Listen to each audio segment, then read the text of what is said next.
Hello, how are y'all? I hope y'all are doing good tonight. I've been wanting to tell this story for so long, but I have not. I don't know if it was a sense of fear. No, it was a sense of fear that kept me from ever telling this story. Just the fear of what people may say or think, or if they may take a screenshot. But now I'm in a really good headspace. It took me a while to get here, but I'm here now. My mental health is good. My confidence is amazing. So I know this story will help someone else out. So I'm going to go ahead and tell it. So a few years back, me and my kids were in a gas fire, a gas explosion.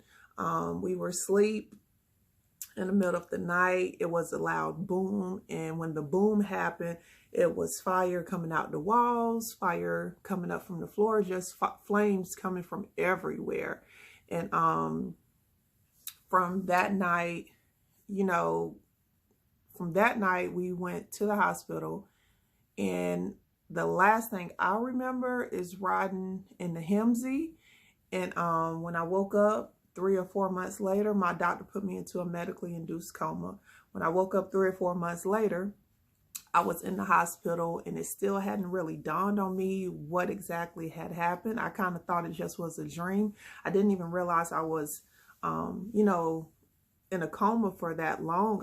It honestly felt like just a night's sleep. But, we were in the hospital my kids came out of the hospital pretty quickly, but I was in the hospital for a while. But they would, every other day, you would have to go to dressings. And basically dressings is where they take all of your garments and bandages off of you, and they wash you down, and it burns like hell. I mean, it's an unbearable pain that you have to go through. You have to do it. They have to clean you. And so for a while, the mirrors in my room were always covered up. And I had thought about it one time, like, I wonder why they got the mirrors covered up, but I never even really thought twice about it. So one time I was in my dressings room getting cleaned up, and they had took everything off, so I was completely naked. And my nurse had asked me to stand up for a second. She was like, just hold on to this table and stand here for one quick second. I'm going to be really quick. I'm like, okay. So I stood up, and as I'm standing there, like completely naked, I turned to the left, and I see a full-length mirror of myself. And when I saw myself, I said, oh, and my nurses, they all looked up and realized I had just saw myself. And they went to hurry up and cover up the mirror. And they was like, no, don't worry. You're good. And I just lost it. Like at that point, I was completely pink. I had absolutely no color to my face at all, from head to toe. I was completely pink, and I was bald. My doctor had to shave my head. I had a sew-in in, and he had to shave my head because he didn't know how far my burns went. And so, mind you, I'm completely bald-headed, and I'm completely pink. No exaggeration. I was completely pink. I had absolutely no color, no melanin to my skin, completely pink. And when they got me back to my room, they had to sedate me because I just could not understand how that person I had saw in the mirror is now me. And they're telling me that person I saw in the mirror is me. And I'm just supposed to believe it. Like it wasn't, I could not connect the dots. It made absolutely no sense to me. And I lost it. I became so angry, so bitter, like to everybody, from my doctors to my nurses to my techs. They all got this attitude. They all got attitude from me because I just was so hurt. Then you start to ask yourself, well, why me? Why my kids? Why us? Why it couldn't happen before we got home? Or why couldn't something had kept me away, so I would have got home later, so the fire would have happened before we got there. All these questions start going through your mind. Well, maybe it was my fault. Well, I should have did this. I should have did that. I did it to myself. You're going to ask yourself all of those questions. And honestly, it's nothing you could have done. If you knew this was going to happen, you wouldn't have, you would make the necessary adjustments. But, yeah, after they, sedated me, and I was upset and angry at everybody for a long time. And one day, my nurse came in my room. I never forget her. Her name was Miss Tanya. Miss Tanya was a baddie. I'm talking about, y'all, she was a baddie. She was a brown skinned lady. She always kept her hair short, but it was always done. Like, it was so neat and perfect every time.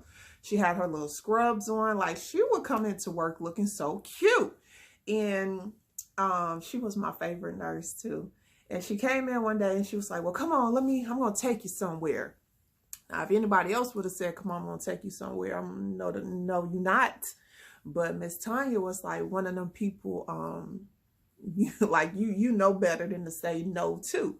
You're not going to say no to her. So I was like, okay, got up. She got me ready. I got in my wheelchair and she took me downstairs.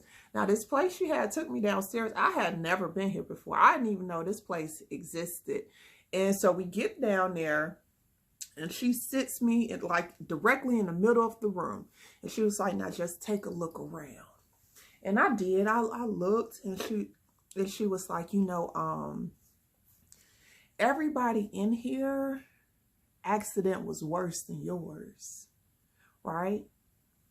And every single one of them, missing a limb, missing an arm, a leg, missing noses, skulls caved in, like the worst of the worst.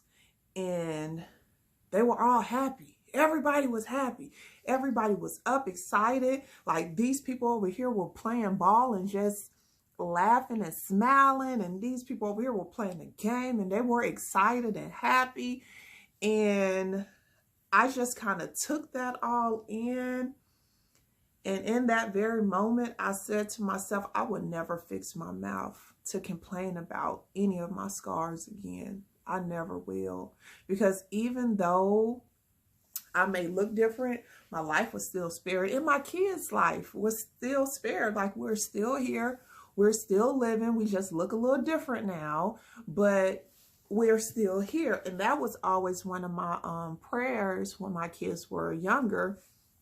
No matter what happens throughout life, I want to be here to raise my own kids. I don't want no one else to raise them. I want to be an involved parent. I want to be their mom. Like, I want to raise my own kids. And so after I had kind of got a new perspective of everything that had happened, including how my new look, it made me not even question it anymore, not even be upset or angry anymore, because it could have always been worse. We could have lost our lives. I could have lost one of my kids, and we were all spared. Like, we walked away from a gas explosion with just a few scars, and it's okay.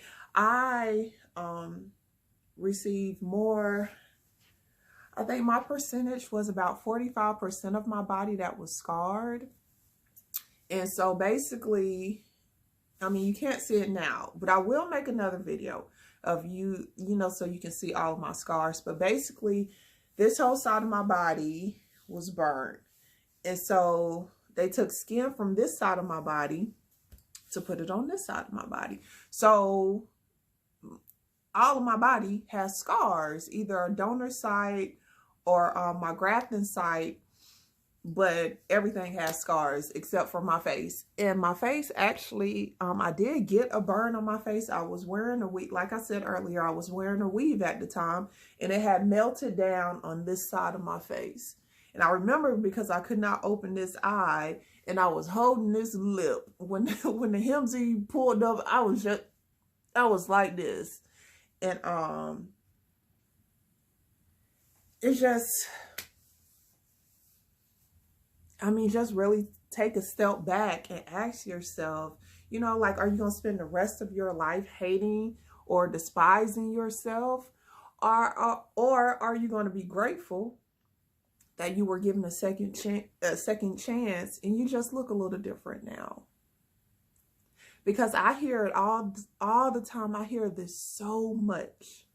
When I do tell someone, or, you know, be like, oh, well, yeah, I was in a gas explosion too. You know, if they say they were in a fire and I said, oh, I was in a gas explosion too. Or, yeah, I used to live there. Yeah, that happened to me. That was me and my kids. That fire happened to.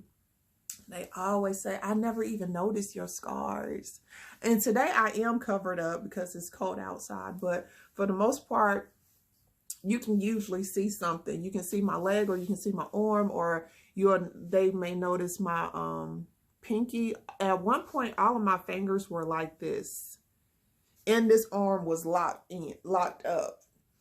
And so I had a surgery where my doctor released all my fingers, but this pinky finger just did not do right, and the nail will not grow back. But I refuse not to have my nails done, so period. I'm just gonna have to get 9 nails done for the rest of my life, and that's okay. It is what it is, and it's gonna be what it's gonna be. But yeah, you know, we all go through certain things, but it's kind of like, are you gonna get through it, or are you just gonna keep on going through it for the rest of your life? When are you gonna finally get through it, you know, and move on? Because now looking back, this is just like a small piece of my life that I've conquered. I've jumped over that hurdle, and I'm on to the next thing. And if someone does notice my scars, so what? Usually the only people who ever really notice my scars are other people who were burned, or other people who have scars, or like firefighters. They always notice. And usually they'll come up to me and they'll be like, well, you know, I don't mean to cause you any harm. I don't want to be disrespectful. And I'm like, sir, come on and ask me whatever it is you want to ask me, because you in my way. And they, you know, they'll ask, were you in the fire? You know, I saw your scars. But usually those are really the only 2 types of people who ever notice my scars: paramedics and firefighters, or people who were in fires or have scars themselves, or they may have kids who has scars. And one time a lady stopped me and she was like, yeah, I noticed you had scars. My daughter was just in a fire and she hates herself. You know, can you talk to her? Because she was like, you know, you out here, you looking fine and fabulous. I'm like, yes, ma'am. And I am. But I promise you, the hurt, the anger, the bitterness you have about your new look, babe, we have to change your perspective. It's so much of this world out here for us to see and experience. So many people you haven't met yet. You haven't even lived your greatest day yet. And you're just, can you promise to let that hurt go? It's not going to get you anywhere. You're going to have a life full of regret. Because I promise you, if you spend years and years of your life upset about the way you look, and you get that 80, 90, 100 years old, and you look back on your life, you will tell yourself, I should have enjoyed those years. I should not have been upset that long about my new look. And I know, you know, certain different things happen to everyone. You know, you may have one less breast, or maybe you were in a car accident and, you know, now you are missing a limb, or maybe you have new scars on your body that you don't like and you're trying to figure out a way to keep them covered up, or do something so no one would notice your imperfections. But your imperfections make you who you are. I mean, I don't want to push God on anyone, but I know I'm loved. I know I am loved, and I know I was made in His image. Therefore, if God is an all perfect God and I'm made in his image, I'm his daughter, you think I ain't perfect? You think he ain't take his time making this and constructing my life? So I just said all that to say, I hope you give some type of consideration to changing your thought process about yourself. You're worth it. You're beautiful. No matter what you may be saying to yourself, you are beautiful and you are worth it.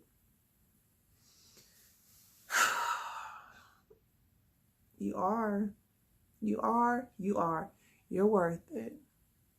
If I could give you a hug, I would, because you're worth it. And don't spend the rest of your days upset and angry. Let life passing you by. You're watching other people enjoy their lives. You're watching other people on TV happy. And you're sitting in your room upset, in the dark, depressed. I've been there. You know, seek help, and it's okay. Therapy is perfectly fine. I've had to go through therapy a few times in my life, and it has helped me every single time. And if you go to therapy, you get one therapist and you don't like that therapist for whatever reason, go find another one. Go get another one. Whoever you think you could connect with, whether it's a woman, a man, black, white, whoever.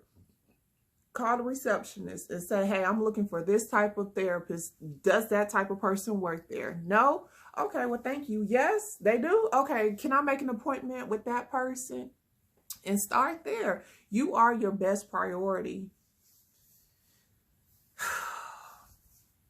So don't be ashamed. Don't be afraid to seek help if you need it. You're worth it.